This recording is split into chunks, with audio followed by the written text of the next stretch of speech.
전심으로 오늘 이곳에 계신 성령님 찬양하시면서 하나님 아버지께 예배드리겠습니다.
말씀이 육신이 되어 우리 가운데 거하심에 우리가 그의 영광을 보니 아버지의 독생자의 영광이요 은혜와 진리가 충만하더라. 아멘. 거룩하신 하나님, 한 주간의 삶을 주님의 날개 아래 거하게 하시고 또 오늘 귀하고 복된 주일 하나님 앞에 나와 예배케 하시니 참으로 감사를 드립니다. 주님, 날이 지날수록 주님 앞에 모으기가 어려워지는 상황들이 지속되고 있지만 그 가운데서도 우리 스스로를 지키게 하시고 주님의 지혜와 명철로 인도하여 주셔서 모든 것 가운데 지혜롭게 행하는 저희들 되도록 붙잡아 주시옵소서. 믿음을 더욱 굳건하게 하시고 주님께 부끄럽지 않은 삶을 살도록 저희들 인도하여 주시옵소서. 오늘 예배 가운데도 참으로 진실로 갈급한 심령으로 주님 앞에 나아갑니다. 오늘 예배 가운데 임재하실 주님을 만나게 하여 주시옵시고 우리 한 사람 한 사람 주님의 영으로 충만케 되는 시간 되도록 이 시간 축복으로 인도하여 주시옵소서. 예수님의 이름으로 기도합니다. 아멘. 우리 신앙 고백으로 사도신경을 하나님 아버지 앞에 올려드리겠습니다. 전능하사 천지를 만드신 하나님 아버지를 내가 믿사오며 그 외아들 우리 주 예수 그리스도를 믿사오니 이는 성령으로 잉태하사 동정녀 마리아에게 나시고 본디오 빌라도에게 고난을 받으사 십자가에 못 박혀 죽으시고 장사한 지 사흘 만에 죽은 자 가운데서 다시 살아나시며 하늘에 오르사 전능하신 하나님 우편에 앉아 계시다가 저리로서 산자와 죽은 자를 심판하러 오시리라. 성령을 믿사오며 거룩한 공예와 성도가 서로 교통하는 것과 죄를 사하여 주시는 것과 몸이 다시 사는 것과 영원히 사는 것을 믿사옵나이다. 아멘. 이는 한 아기가 우리에게서 낳고 한 아기를 우리에게 주시하였는데 그의 어깨에는 정사를 메었고 그 이름은 기묘라 모사라.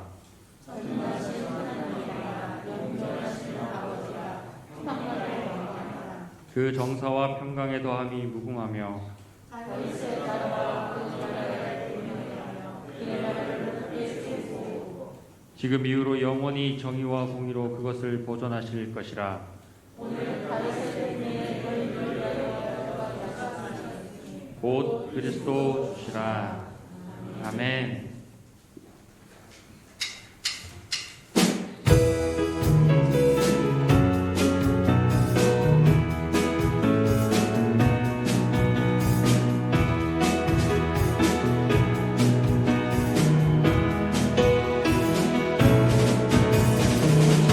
천사들의 노래가 하늘에서 들리니 산과 들이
하나님 나라 임했네.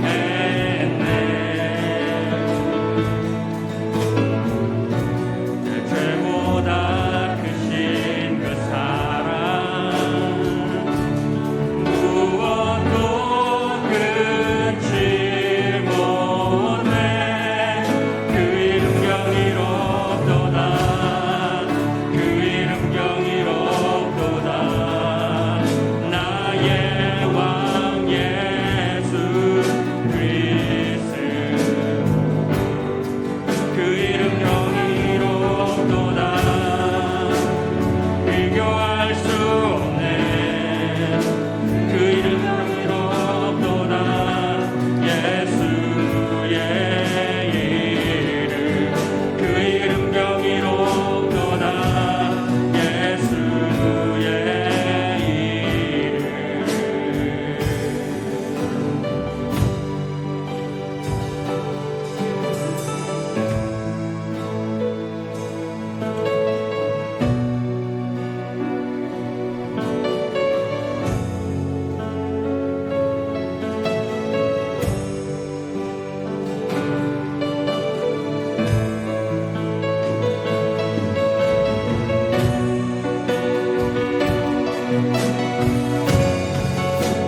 여호와의 인자하심과 인생에게 행하신 기적으로 말미암아 그를 찬송할지로다. 그가 사모하는 영혼에게 만족을 주시며 줄인 영혼에게 좋은 것으로 채워 주심이로다. 사람이 흑암과 사망의 그늘에 앉으며 곤고와 쇠사슬에 매임은 하나님의 말씀을 거역하며 지존자의 뜻을 멸시함이라. 그러므로 그가 고통을 주어 그들의 마음을 겸손하게 하셨으니 그들이 엎드러져도 돕는 자가 없었도다. 이에 그들이 그 환난 중에 여호와께 부르짖음에 그들의 고통에서 구원하시되 흑암과 사망의 그늘에서 인도하여 내시고 그들의 얽어맨 줄을 끊으셨도다.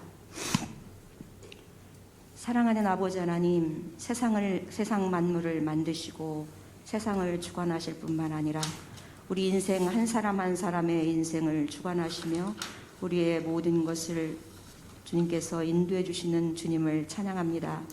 사랑하는 주님, 주님께서는 이 땅이 정말 흑암과 사망의 그늘에 앉아 있을 때 130여 년 전에 선교사들을 보내어 이름도 없는 정말 보기에 합당한 아무런 조건도 없는 이 땅에 선교사들을 보내어 피를 뿌리시고 그 피로 하나님 그 피를 받으시고 예수 그리스도의 보혈로 우리를 덮어 거룩한 백성으로 우리를 구별하여 주신 것을 인하여 감사를 드립니다.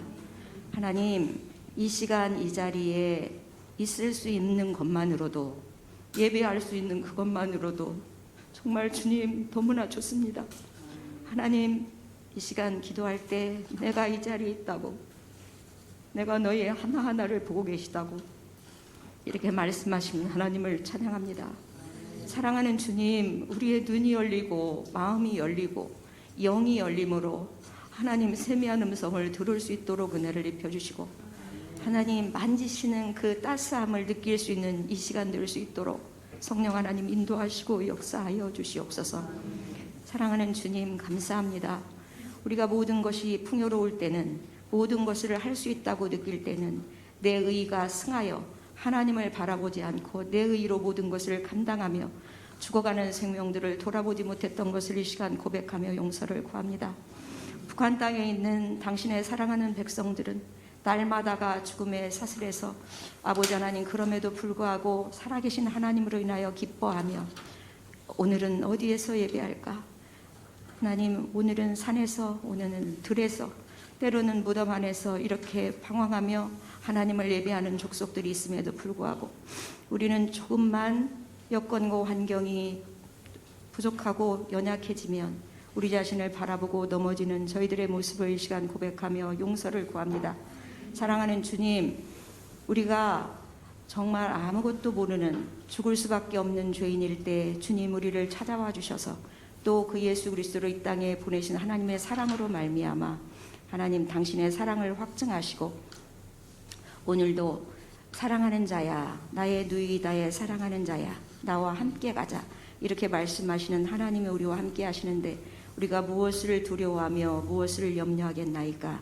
사랑하는 주님, 두려워하지 마라, 염려하지 마라, 내가 너와 함께한다 이렇게 말씀하시는 하나님의 음성을 들으며 이 시간 우리 이곳에 모인 모든 성도들, 또 영상으로 예배한 우리 모든 성도들, 하나님과 친밀한 교제 가운데 주님을 찬양하는 시간 될 수 있도록 은혜 입혀 주실 것을 믿고 감사를 드립니다. 시간 우리 느헤미야 기도로 우리 모든 성도들이 함께 기도할 수 있도록 은혜를 입혀 주시고 정말 무너진 성벽을 찾아 또 보수할 수 있도록 은혜를 입혀 주시되 여러 가지 형편과 사정으로 방해꾼들이 많다 할지라도 때로는 우리 자신이 방해꾼이 되어질지라도 살아계신 하나님께서 하나님 이 역사를 이루어 가시는 것을 우리로 알게 하시고 깨닫게 하시며 기도케 하시니 감사를 드립니다.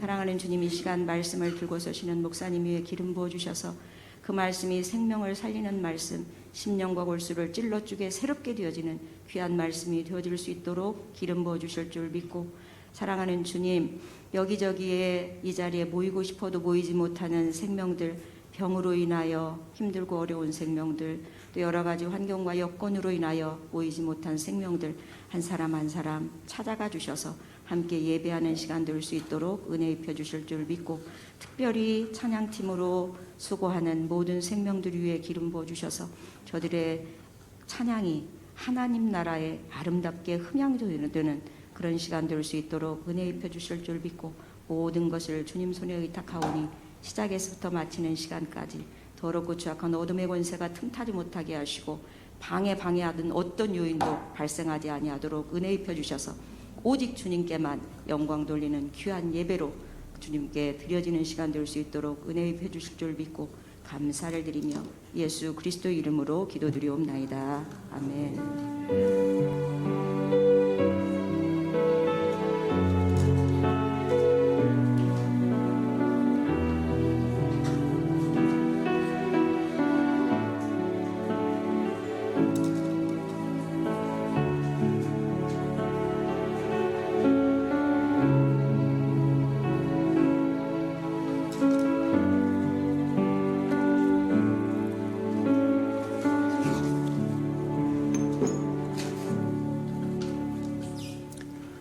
할렐루야.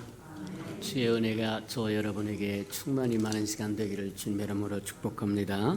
주보의 교회 소식란을 참고하시기를 바랍니다. 늘 고백해 드리는 것처럼 오늘도 고백해 드리면서 우리 마음을 주님 앞에 드리도록 합니다. 우리 예수평과 함께 주인 되신 예수님, 한 번 더 고백해 드리도록 합니다. 우리 예수 평강 함께 주인 되신 예수님, 아멘. 그렇게 되기를 주님의 이름으로 축복합니다.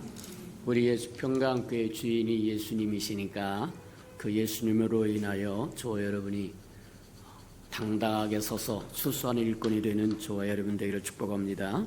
333 성경 1편 나와 있으니까 잘 따라오셔서 정말 매주마다 끊임없이 쉬지 않고 이야기하는데 1년에 한 번 정도는 통독하고 지나가는 저와 여러분 되기를 축복합니다. 마지막 때에 말씀이 저와 여러분 힘이 되고 능력이 되고 권세가 된다고 하는 것 기억하고 말씀을 가까이 하는 저와 여러분 되기를 축복합니다. 자, 우리가 요즘에는 2부 예배 한 번밖에 드리지 못합니다. 여러 가지 상황과 여건이 펴질 때까지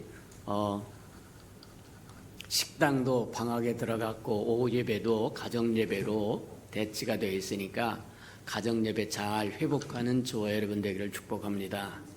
맞다. 교회에서는 예배를 한 번밖에 드리지 못하는데 저희 신앙을 어떻게 지킬 거냐? 곤란하다는 거예요. 저와 여러분은 어떻게 하든지 그래도 살아남아요. 근데 저와 여러분 자식 때는 어떻게 할 거냐?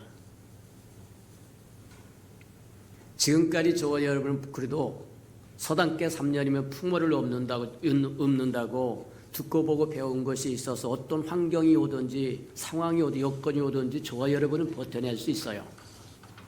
근데 저와 여러분이 이런 식으로 우리가 계속 간다고 한다면 그 다음에 저와 여러분 다음 세대는 어떻게 할 거냐? 한 번쯤 깊이 생각하고 가정예배로 주어졌을 때 저와 여러분 가정예배를 드릴 줄 아는, 그래서 저와 여러분 자식과 자손들에게 하나님 경외하는 법을 배워 가르칠 수 있는 저와 여러분 되기를 주님의 이름으로 축복합니다. 그래서 비록 교회에서는 주일날 오전 예배 한 번밖에 못 드린다고 할지라도 새벽 예배는 계속 열려 있고 수요 예배도 열려 있고 철야도 열려 있고 가장 중요한 것은 저와 여러분 가정 예배를 회복하면 다른 데서 얻지 못한 그것들을 저와 여러분 다시 얻을 수 있는 은혜가 있어진다고 하는 것 기억하고 회복하는 저와 여러분 되기를 축복합니다. 이게 연병이 끝날 때까지 저와 여러분 자신을 지켜야 된다고 하는 것은 꼭 기억하시기를 축복합니다. 두세 사람 내 이름으로 모이는 그곳에 나도 너와 함께 하겠다고 말씀하신 것처럼 하나님의 교회 이곳은 하나님의 보좌이십니다. 보좌룸이십니다. 저와 여러분이 믿음만 갖는다고 한다면, 주의 이름을 부르기만 한다고 한다면 전능자의 그늘이 될 것이고 지존자의 걷자가 될 것입니다. 근데 저와 여러분 믿음이 없이 남에게 들은 풍월만 갖고 그러면 스게 일곱 아들이 돼버려요. 저와 여러분 입으로 나발나발해도 어둠의 권세는 저와 여러분을 압제할 수 있다고 이야기하는 거다. 저와 여러분이 하나님의 백성으로 하나님의 자녀로 당당하게 서시기를 축복합니다. 맞아요.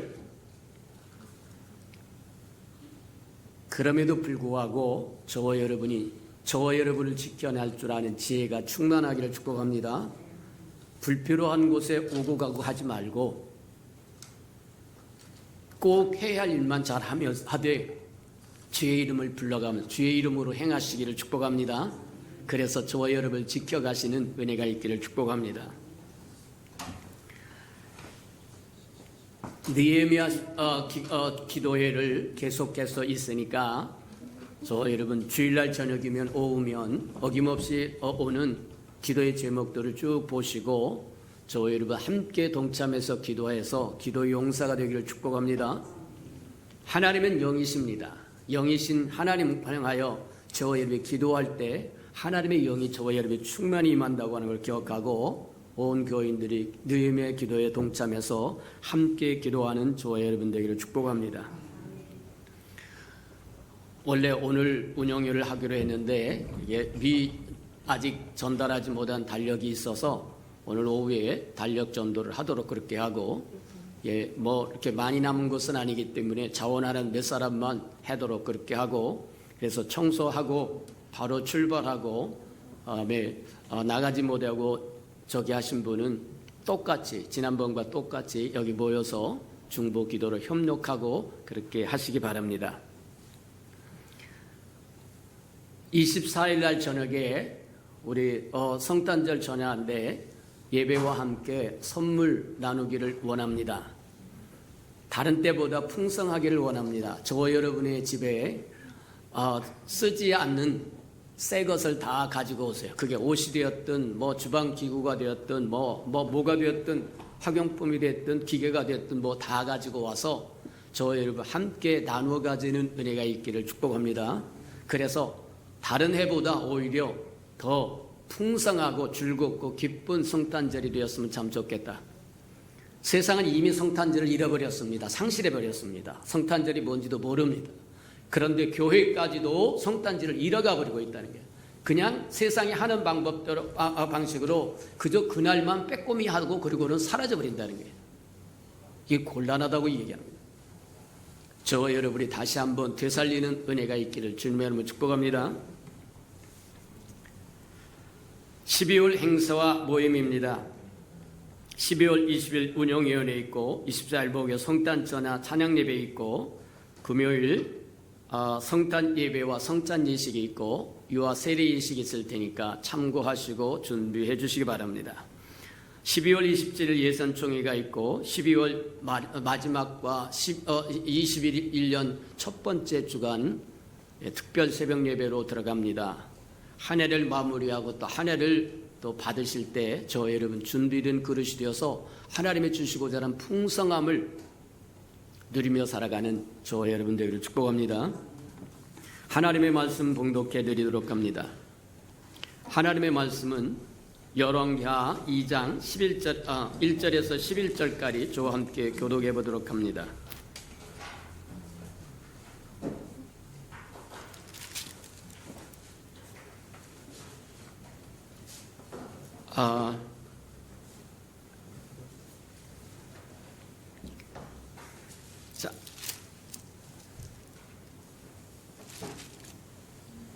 열왕기하 2장 562페이지 정도 있는데 우리 줄여서 9절에서 11절까지만 우리 교독하도록 합시다. 시간 관계상 9절에서 11절까지만 562면 정도 되어 있습니다. 9절입니다. 건너가매 엘리야가 엘리사에게 이르되 나를 내게서 데려감을 당하기 전에 내가 내게 어떻게 할지를 구하라. 엘리사가 이르되 당신의 성령이 하시는 역사가 갑절이나 내게 있게 하시기를 하나이다.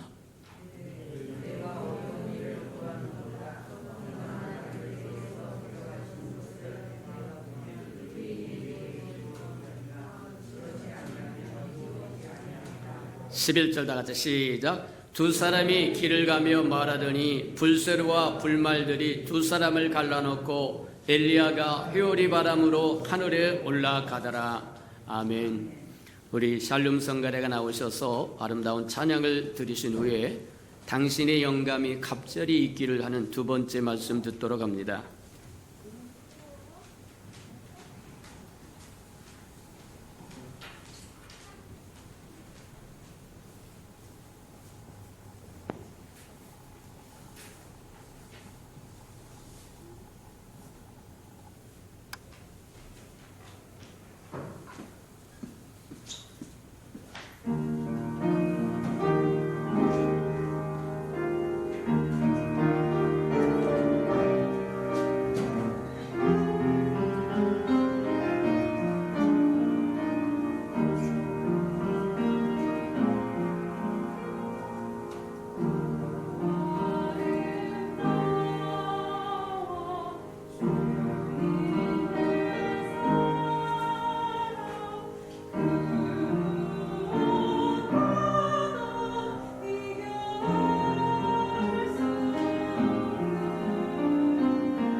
사랑하시고 자비로우신 주님, 주의 이름으로 일컫는 아름다운 백성이 주님을 찬양하러 예배하러 모여싸운즉 친히 강림하셔서 한 사람 한 사람 만져주시고 고쳐주시고 채워주시고 충만케 하나님 축복하여 주셔서 또 삶의 자리로 돌아갔을 때는 예수의 아름다운 편지도 되고 향기가 되는데 부족함이 없는 하나님의 백성으로 하나님의 자녀로 삼아 주시옵소서.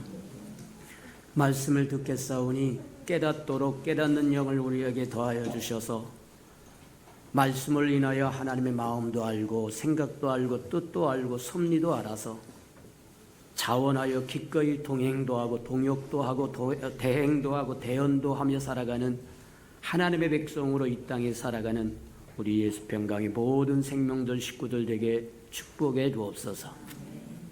예수님의 이름으로 감사하며 기도합니다. 아멘.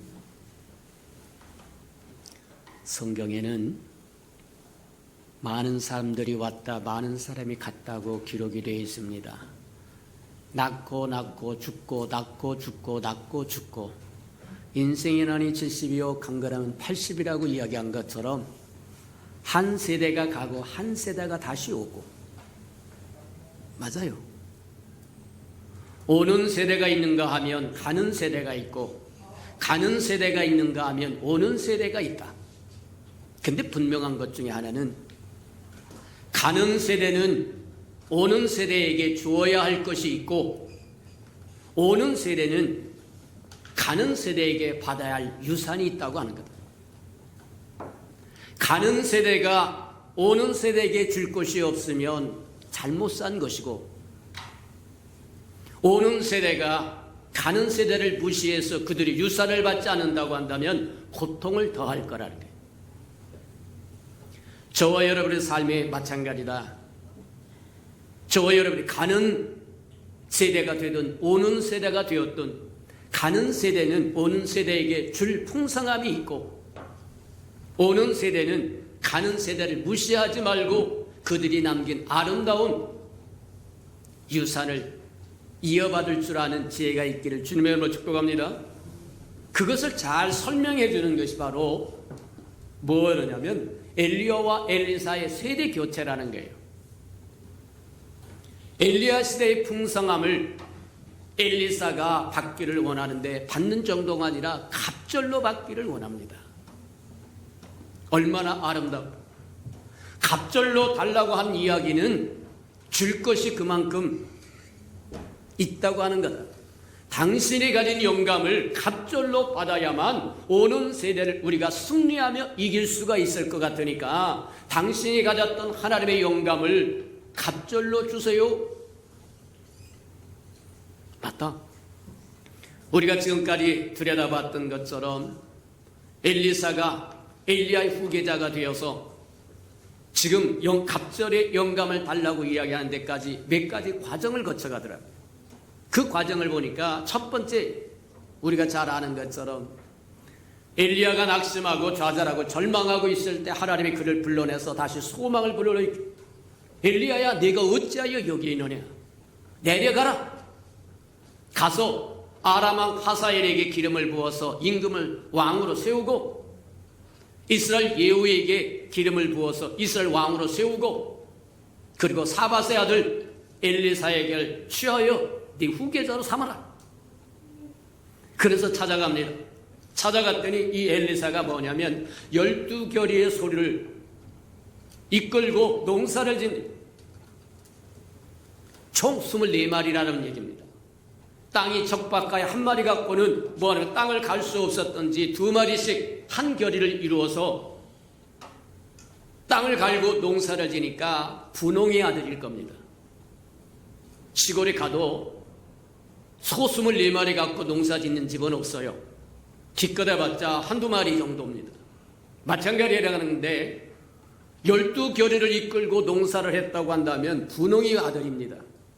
근데 분홍의 아들쯤 됐다고 게으르지 않고 그가 스스로 한 결의에 소를 이끌고 농사를 밭을 갈고 있었다. 부지런한 사람이다.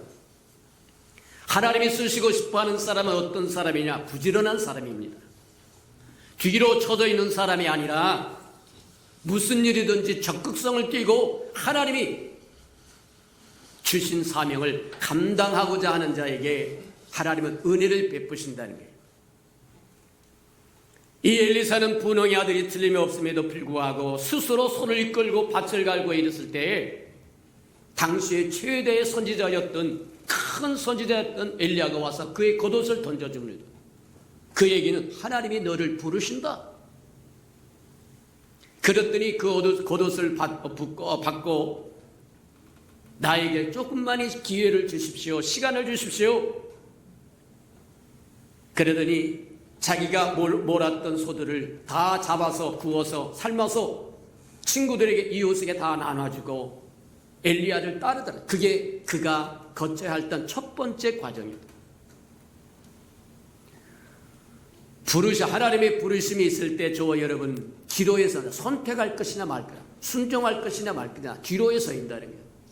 근데 이 엘리사는 아주 기쁘게 자기가 가지고 있던 일했던 모든 소를 잡아서 친구들에게 같이 일했던 농부들에게 다 나눠주고 그리고는 그는 하나님의 부르심에 순종하여 엘리야를 따라 나서더라는 거예요. 그 얘기는 다시는 돌아가지 않겠습니다. 다시는 돌아가지 않겠다고 다리를 끊어버리는 것과 같다. 가끔 보면 하나님 앞에 부르심을 받고도 다리를 끊어버리지 못해서 뻔질나게 뒷걸음질을 치면서 그 다리로 오고 가는 사람들이 있어요. 곤란하다고 얘기합니다. 하나님 앞에 부르심에 순종했다고 한다면 엘리사처럼 결심을 하고 결단하고 단호하게 주를 쫓는 것이 과정을 지나가는 첫 번째 통과. 두 번째 과정이 남아. 두 번째 과정 우리가 잘 아는 것처럼 엘리야를 따르기 시작하면서 시대적으로 보면 한 10여 년 정도가 뭐냐면 수종을 들었더라고 이야기합니다. 엘리사의 손에 물을 붓던 시종으로 이야기하는데 첫 번째 과정보다 두 번째 과정이 더 힘듭니다. 첫 번째 과정은 그냥 결심하고 결단하고 하면 될 뿐이지만 이제 두 번째 과정은 어떤 과정이냐? 오랜 인내와 오랜 정말 수고가 뒤따르는 거기 때문에 첫 번째보다는 항상 두 번째 것이 어렵게 돼 있다. 첫 번째 성공했다고 해서 두 번째 성공하라는 것은 법은 없다는 거예요. 첫 번째 성공했으면 두 번째도 성공하도록 저 인내와 끈기를 갖고 순종하며 따라가는 저와 여러분들을 축복합니다. 엘리야의 수종을 둔다고 하는 것은 자기를 버린다는 얘기입니다. 자신을 부인한다는 얘기입니다. 누군가를 섬기려고 한다고 하면 자기가 희생하지 않으면 안 된다는 거예요. 자기가 죽지 아니하면 안 된다는 겁니다. 부르심을 받아서 주님의 아름다운 일꾼이 되겠다고 찾아온 그에게 10여 년 동안 긴 세월 동안 인내하면서 끈기를 훈련시키는 모습을 보여. 그것도 잘 통과합니다. 문제없이 10여 년을 지나갔습니다.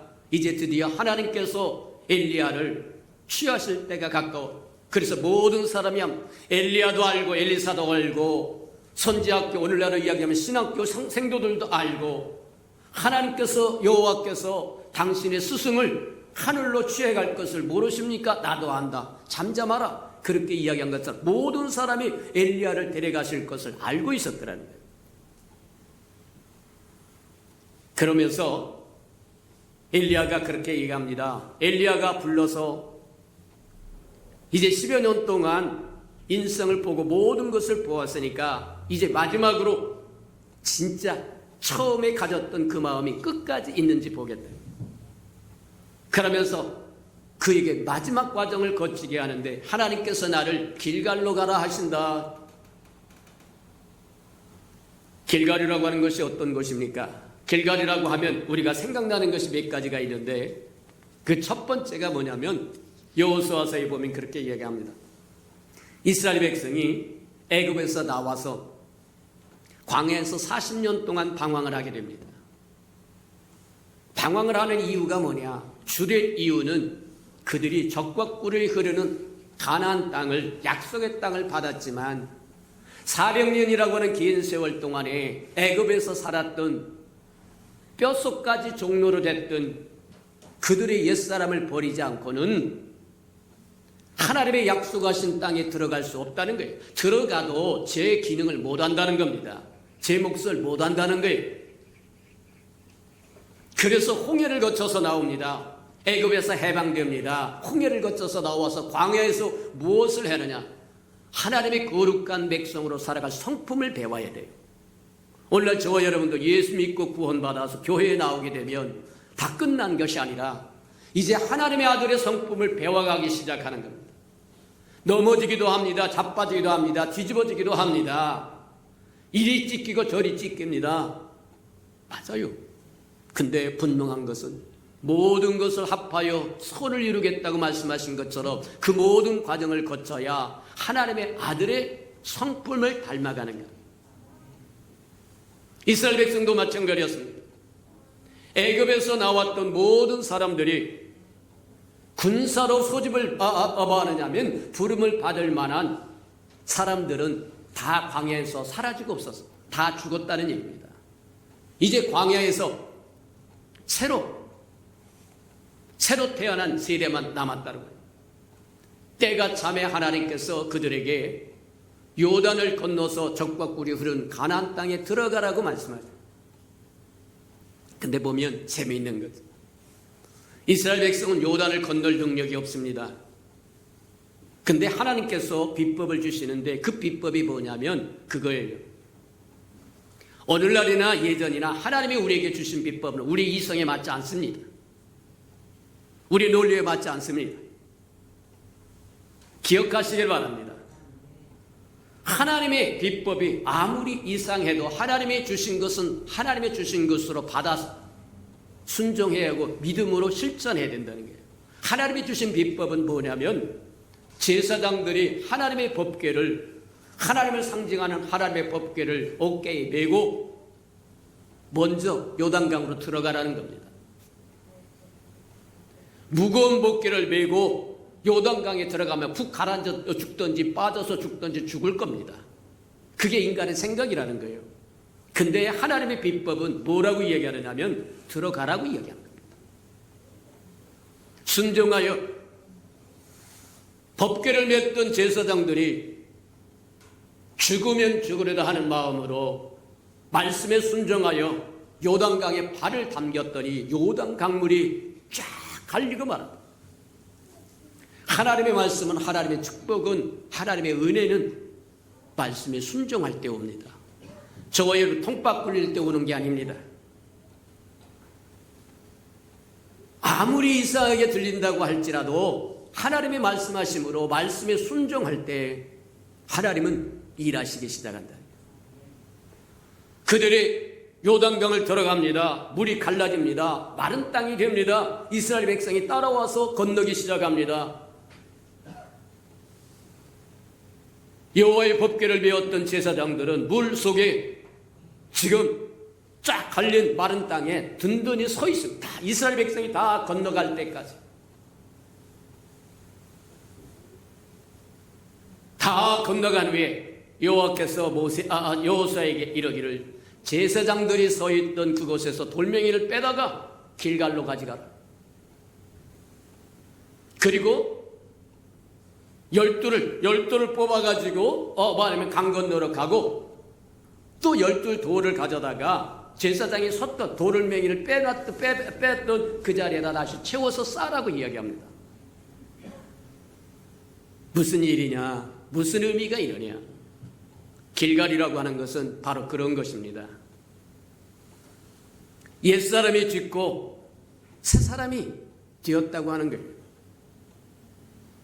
외적인 할례라고 이야기하기도 합니다. 무슨 얘기냐면 옛사람이 물에 잠겨서 죽고 거기서부터 새 사람이 나왔다고 이야기하는 거예요. 그것을 외적인 할례라고 이야기한다.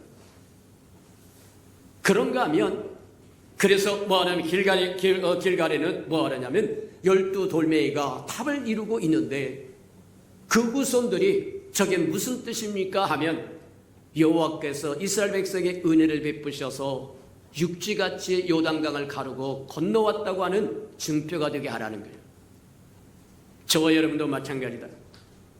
하나님이 베푸신 것을 기념할 줄 알기를 축복합니다. 저와 여러분을 건지신 날, 건져주신 것 기억하고 감사하고 기념할 줄 안다고 하면 얼마나 좋겠어요. 지 생일은 기념할 줄 알면서 거듭난 영적인 거듭난 생일은 기억할 줄 모른다고 한다면 그것도 참 우스운 일이다. 맞다. 하나님이 행하신 그것에 기념하기를 원하시더라는 거예요. 그렇게 해서 이스라엘 백성이 다 건너왔습니다. 그래서 길갈에는 큰 탑이 세워졌고 요단강 속에도 큰 탑이 있는데 무채에 있어 땅에 있었던 돌 12덩이가 뭐하냐면 들어가는데 그 12덩이는 이스라엘 백성의 12지파를 상징하는 겁니다. 물속에 잠겼습니다. 세례받은 겁니다. 죽은 겁니다. 그리고 거기서부터 새로운 12돌멩이가 나와서 길갈에 세워져서 기념비가 되었다는 거예요. 하나님이 무엇을 어떻게 하셨는지를 자손들에게 가르칠 기념비가 되었더라고 얘기합니다. 그것으로 끝나는 것이 아니라 이게 그것이 외적인 할례였다고 한다면 내적인 할례를 가져야 돼. 개인적인 할례를 가져야 되는데 이스라엘 백성이 광야에서 할례를 행하지 못했다. 그러니 새로운 새 세대인 할례를 행하지 못했기 때문에 길갈에 와서는 부싯돌로 칼을 만들어서 할례를 거행하라고 이야기합니다. 무슨 얘기냐? 적과 꿀이 흐른 가나안 땅에 들어가는데 육적인 생각을 갖고 못 들어간다고 이야기하는 겁니다. 육적인 생각을 다 버리라고 이야기합니다. 옛사람을 버리라고 이야기하는 겁니다. 오늘날 할례를 받지 아니하고 할례라고 하는 것은 저 여러분 하나님의 것이 아닌 것을 다 버리고 하나님의 것으로 충만히 채우는 예식입니다. 육적인 것이 죽고 영적인 것이 살아나는 예식입니다. 맞아요. 하나님의 축복을 받으려고 하는 저와 여러분의 마음에 할례도 없이, 마음의 할례도 없이, 그리스도의 할례도 없이 내가 그리스도와 함께 십자가에 못 박혀 죽고 그리스도와 함께 부활하였으니 이제는 내가 사는 것이 아니라 내 안에 그리스도가 산다고 이야기하는 것처럼 할례는 그런 겁니다. 저와 여러분 자신이 죽고 우리 안에 그리스도를 살게 하는 것이 바로 할례라고 얘기합니다. 하나님의 영감을 갑절로 받기를 원한다고 한다면 육적인 것을 해결해야 된다고 하는 것을 우리에게 보여주는 거다. 엘리야가 엘리사를 데리고 길갈로 갑니다. 길갈로 가는 이유가 바로 거기 있다. 내가 하나님의 영감을 갑절로 받기를 원한다고 한다면 내 육은 죽어야 된다. 옛사람은 죽어야 된다. 옛 삶은 죽어야 된다고 이야기합니다. 새 사람이 되어야 된다고 이야기합니다. 새 마음을 가져야 된다고 얘기하는 것과 같다. 두 번째로 데리고 간 것이 어디였느냐면 우리가 잘 아는 것처럼 베델로 데리고 갑니다. 이 베델이라고 하는 것은 또 어떤 곳이냐? 우리 창세기 28장에 보면 야곱이라고 하는 사람이 그의 형 에서를 속이고 그의 아비 야곱도 이삭도 속이고 축복을 받고는 이제 쫓기는 신세가 되어서 어디로 가냐? 밧단 아람이라고 하는 곳에 자기 외갓집으로 도망가고 피신하는 노정이 있었어요. 그러다가 해가 지기 시작합니다. 그래서 한 곳에 돌멩이를 베고 노숙을 하게 되는데 꿈속에서 하나님이 하늘문을 열고 보여주는데 큰 사닥다리가 하나가 땅에 박혔고 하늘에 닿게 되는데 그 사닥다리 위로 천사들이 오르락 내리락 하는 사닥다리 끝 하늘 꼭대기에서는 여호와 하나님께서 나는 아브라함의 하나님이요 이삭의 하나님이다.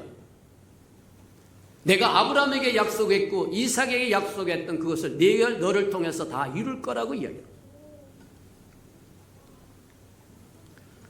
무슨 얘기냐고 하면 저와 여러분이 아무리 어렵고 힘든 상황이 있다고 할지라도 저와 여러분을 꾸짖지 않으십니다. 로마서 8장에 이야기한 것처럼 그리스도 안에서는 결코 정죄함이 없나니. 맞습니까? 맞아요. 저와 여러분이 예수 그리스도 안에 있다고 하는 그것으로 인하여 하나님은 분명히 아비를 속이고 형을 속이고 형 대신해서 형의 이름으로 축복을 받아서 도망가는 상태임에도 불구하고 아브라함에게 약속했고 이삭에게 약속했던 그것을 너를 통해서 이룰 것이고 너와 내 자손이 모든 민족이 복을 받으리라고 얘기합니다. 어렵고 힘든 상황에 하나님은 우리에게 피난처가 되시고 안식자가 되시고 힘이 되시고 능력이 되신다고 하는 것을 우리에게 보여준다. 베들은 하늘문이 열린 곳입니다. 세상 것으로 보자고 하면 쫓기는 신세가 됐지만 그곳에는 하늘문이 열렸던 것처럼 세상을 버리고 하늘을 선택할 줄 알아야 된다. 세상 것에 연연하면 하나님의 영감을 갑절로 받기 어렵다고 하는 것을 우리에게 보여줍니다. 맞다. 아무리 어렵고 힘들어도 저와 여러분이 안식할 곳은 전능자의 거처요 전능자의 그늘이다. 그게 오늘날 예수 그리스도의 품이요 교회라고 하는 겁니다. 교회는 우스운 것이 아닙니다. 내가 내 교회를 세우리니 주님의 교회입니다. 주님의 품입니다. 주님의 몸입니다. 주님의 성전입니다. 맞다. 또 이 베델이라고 하는 것은 창세기 12장에 보면 아브라함이라고 하는 사람이 제단을 쌓았던 것이다. 하나님을 예배했던 것이라고 얘기합니다. 맞다. 왜 엘리야는 엘리사를 데리고 베델로 갔을까? 길갈이라고 하는 것이 육체를 벗어버리고 새 사람이 되야 된다고 이야기했다고 한다면 이제 베델로 가서는 세상을 버리고 하늘문이 열린 그곳에 하늘을 찾으라고 얘기하는 것과 같을 것이라고 얘기하는 거다.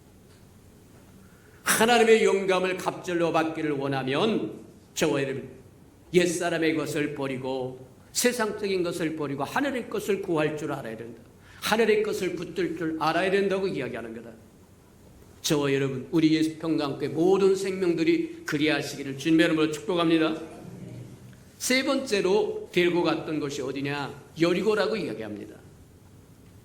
여리고는 저와 여러분 잘 알듯이 이스라엘 백성이 홍해를 건너서 애굽에서 나와서 광야에서 40년 뺑뺑이를 돌다가 드디어 때가 되어서 하나님의 요단강을 육지같이 가르게 하시고 길갈에 와서 할례를 받게 하고 그 다음에 바라보았더니 뭐가 나냐면 도저히 어떻게 해볼 수 없는 난공불락의 여리고성이 딱 버티고 있더라는 거예요. 하나님의 비법은 참 신기하다. 저와 여러분의 논리와 이성으로 보기에는 우습게 보이는 거다. 그럼에도 불구하고 하나님의 비법을 따르는 것이 저와 여러분이 이길 수 있는 비법이라고 하는 것 기억하시기를 축복합니다. 그들이 눈으로 보니까 도저히 난공불락이 얼마나 강한지 그들은 도저히 감당이 안 되는 성입니다. 게다가 40년 동안 광야에서 이스라엘 백성이 한 것은 뭐냐면 초상 치르는 것이 전부였어요.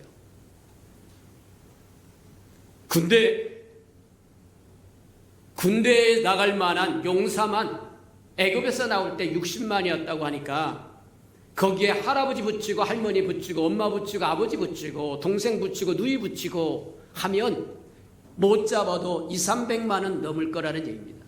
그 세대가 다 교체됐어요. 그러니 매일같이 초상 치르는 것이 전부였을 거다. 왜 초상 치르는 게 전부였겠느냐? 그들이 하나님의 말씀을 불순종했기 때문입니다.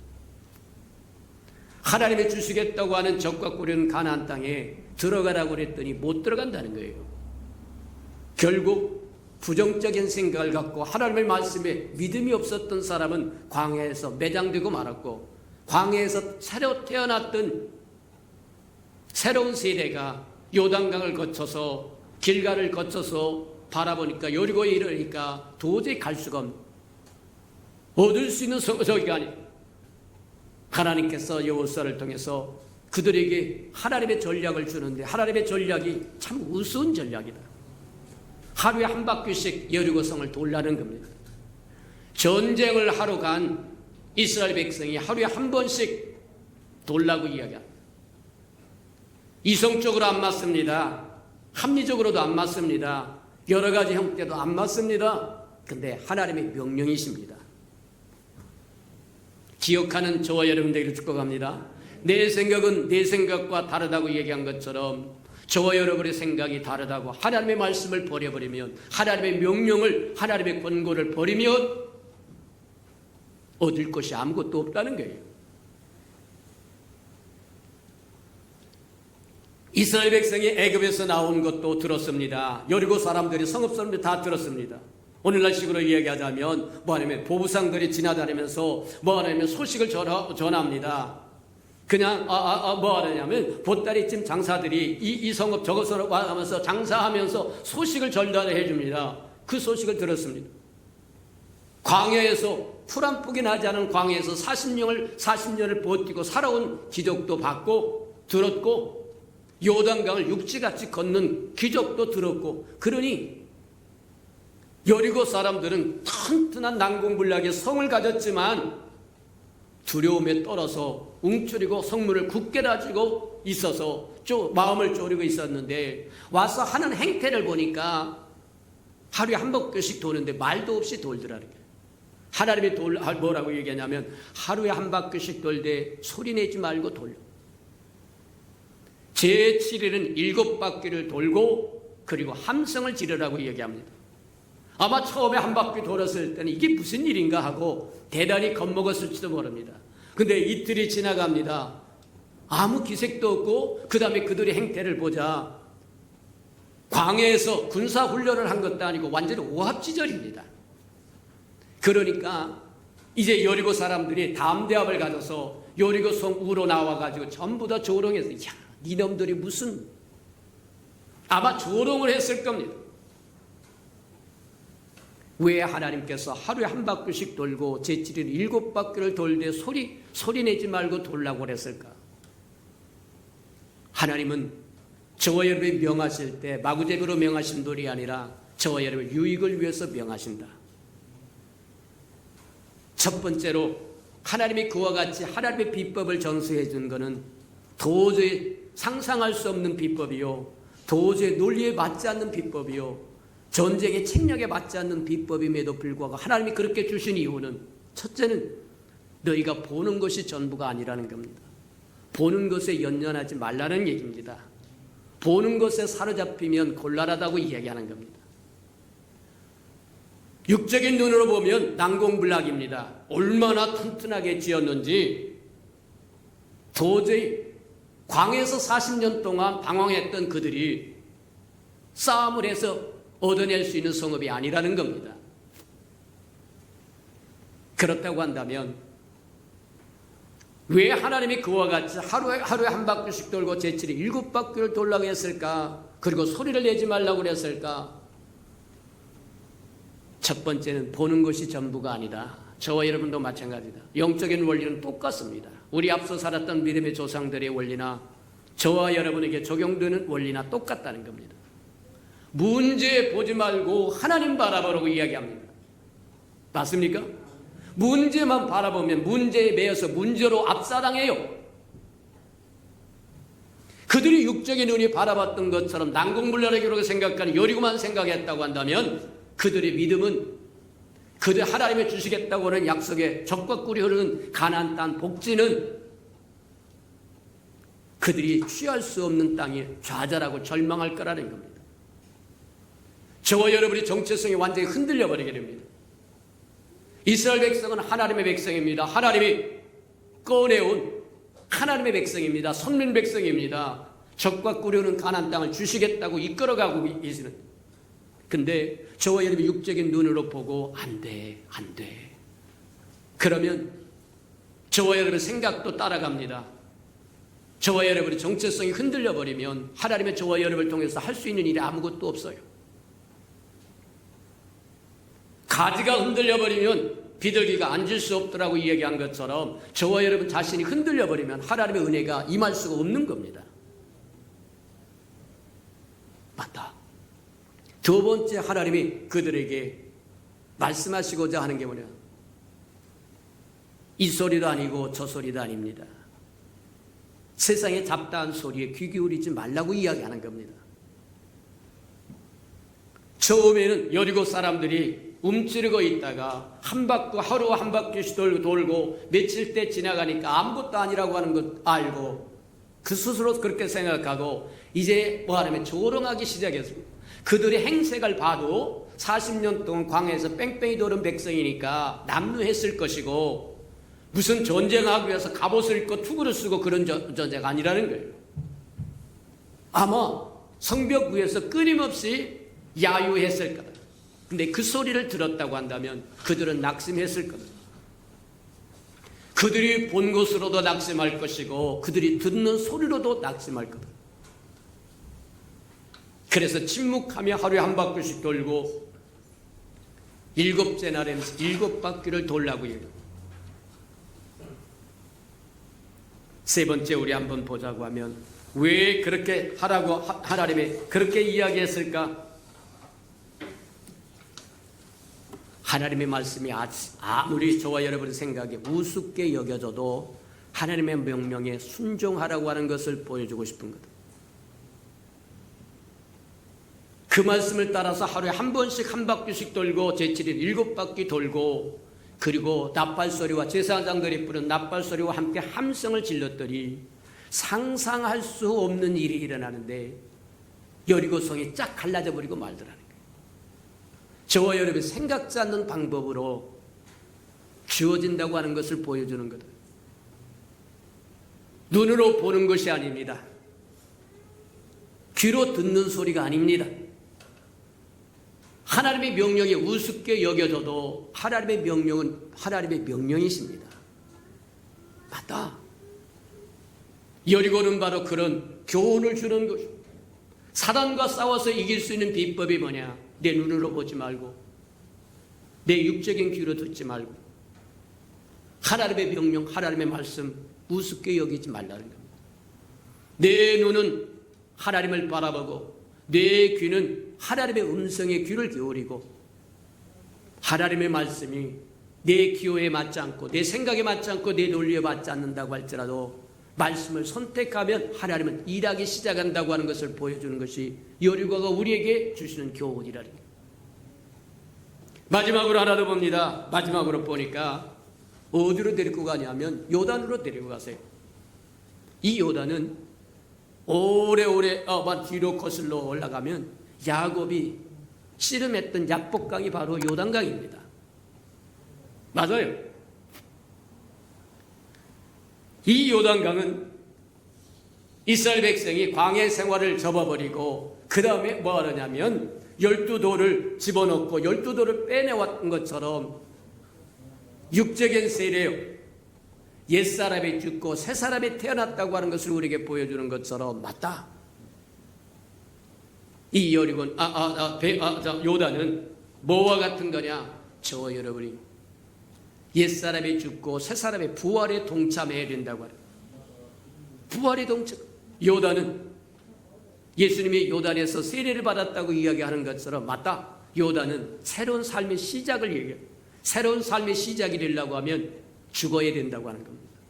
그리스도와 함께 십자가에 죽고 죽어야만 그리스도와 함께 부활할 수 있다고 이야기하는 것처럼 새로운 부활에 동참해 사도 바울이 소망이 하나 있었다고 한다면 그는 그렇게 이야기합니다. 어찌하든지 내가 부활에 동참하여 부활의 권능과 부활의 능력을 힘입고 싶어 한다. 맞다. 저와 여러분이 엘리야가 가졌던 하나님의 영감을 갑절로 받기를 원할 때 보여줬던 단계, 4단계가 바로 그거다.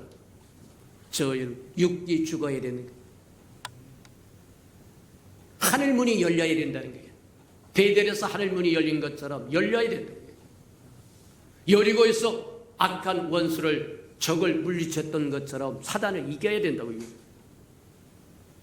요단에서 저와 여러분 다시 새 생명으로 부활에 동참해야만 하나님의 영감이 갑절로 임하여 하나님이 이루고 싶어하는 뜻을 이룰 수 있게 된다고 하는 걸 기억하는 저와 여러분들에게 축복합니다. 하나님의 원리는 똑같습니다. 저와 여러분을 불러내서 하나님의 일꾼으로 쓰시고자 할 때도 이 과정을 거쳐간다고 하는 걸 기억하고 저의 부르심에 순종하여 갑절의 영광을 받아야만, 갑절의 영감을 받아야만 오는 세대를 저와 여러분이 이길 수 있고 승리할 수 있고 다스릴 수 있고 하나님의 뜻을 펼칠 수 있다고 하는 걸 기억하고 우리 들은 말씀을 생각하면서 하나님, 이 시대를 살아가기에 우리는 갑절이, 하나님의 영감의 갑절이 필요합니다. 우리 다 같이 동성으로 구하고 갑절의 은혜를 저와 여러분 체험하는 시간 되게 해달라고 다 같이 동성으로 기도하십시오. 사랑과 나비가 풍성하신 아버지 하나님 감사합니다. 우리에게 말씀을 열어서 깨닫도록 하라는 축복하시니 감사합니다.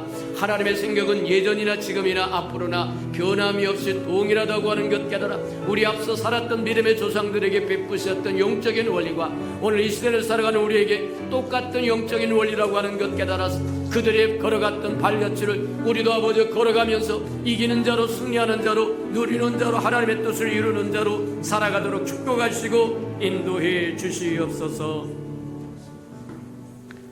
사랑하시고 자비로우신 주님, 가는 세대는 오는 세대에게 남겨줄 하나님의 영감이 풍성해야 되고 오는 세대는 가는 세대가 남긴 하나님의 풍성한 영감을 갑절로 받아들여야 된다고 하는 것 깨달아 우리가 쌓을 것을 쌓고 나누어줄 것을 나누고 받을 것을 받을 줄 아는 지혜가 있게 하나님 축복해 주옵소서.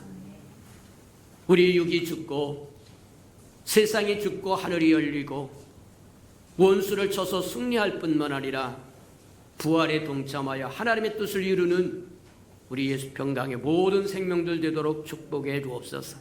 예수님의 이름으로 감사하며 기도합니다. 아멘.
자비로우신 주님, 하나님의 영감에 갑절을 받기를 원하면 길갈에서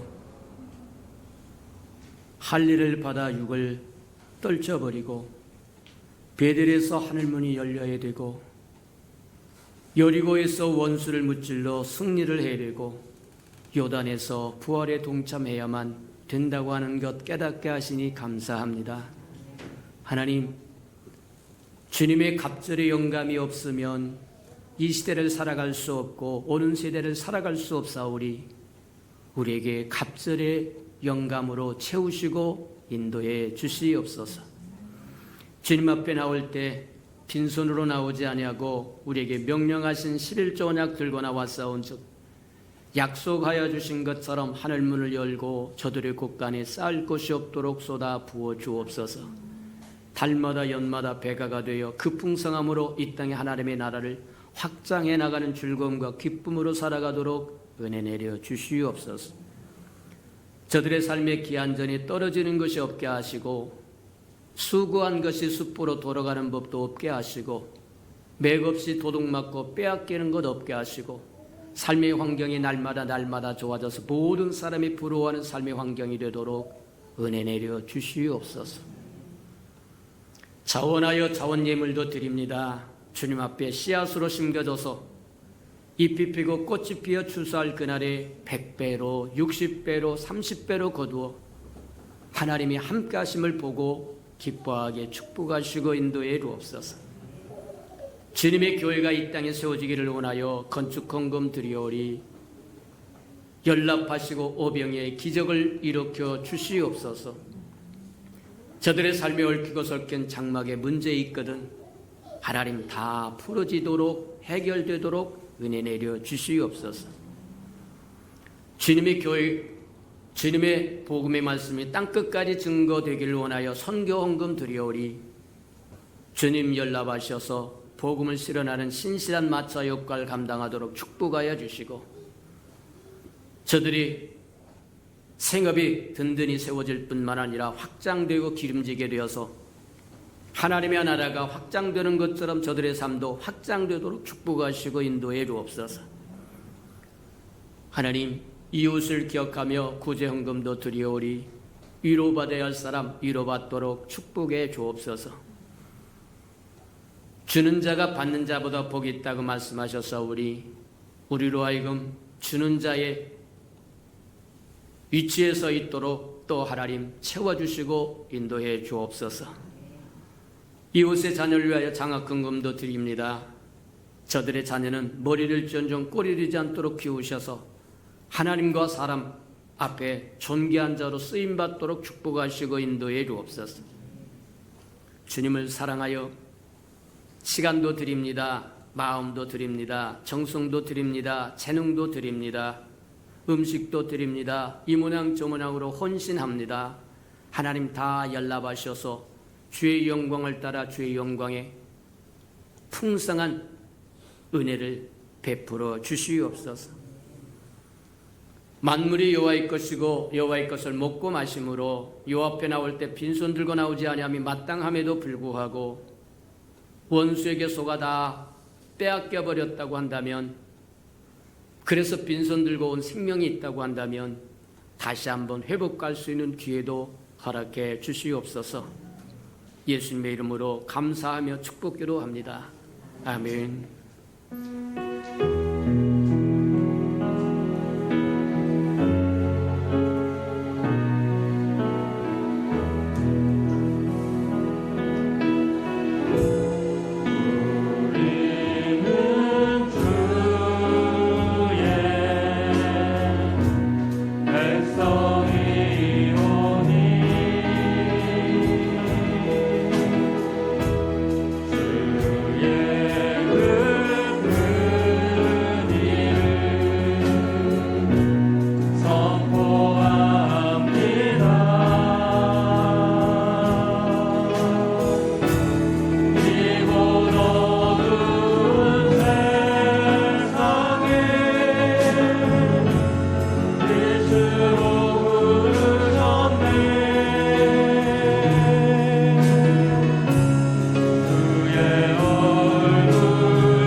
이제는 자기의 사람들을 사랑하여 주시되 끝까지 사랑해 주시는 우리 구주 예수 그리스도의 은혜와 우리를 구원하기 위하여 하나밖에 없는 아들까지도 아낌없이 내어주신 아버지 하나님의 그 극진하신 사랑하심과 시마다 때마다 동행하며 못난 우리를 간수하여 주시고 보존하여 주시고 눈동자처럼 지켜주시며 교통해 주시는 성령이 그 아름다운 온천이 예배의 자리에 참석하여 예배드리는 귀한 생명들과 영상을 통하여 예배드리는 귀한 생명들과 주의 날을 위하여 힘써 나아가는 아름다운 생명들과 저들의 가정과 자녀들과 생업의 터전 외와 저들이 나가서 복음을 증가할 때 귀를 기울이는 생명과 주의 날을 위하여 땅끝까지 달려가 복음을 증가하는 선교사들과 저들의 복음을 듣고 돌아온 백성들과 장차 우리에게 주사 우리와 함께 하나님의 나라를 땅끝까지 확장시킬 우리 예수 평강의 모든 생명 식구들 머리 위에 지금부터 영원히 함께 하기를 간절히 축원하옵나이다. 아멘.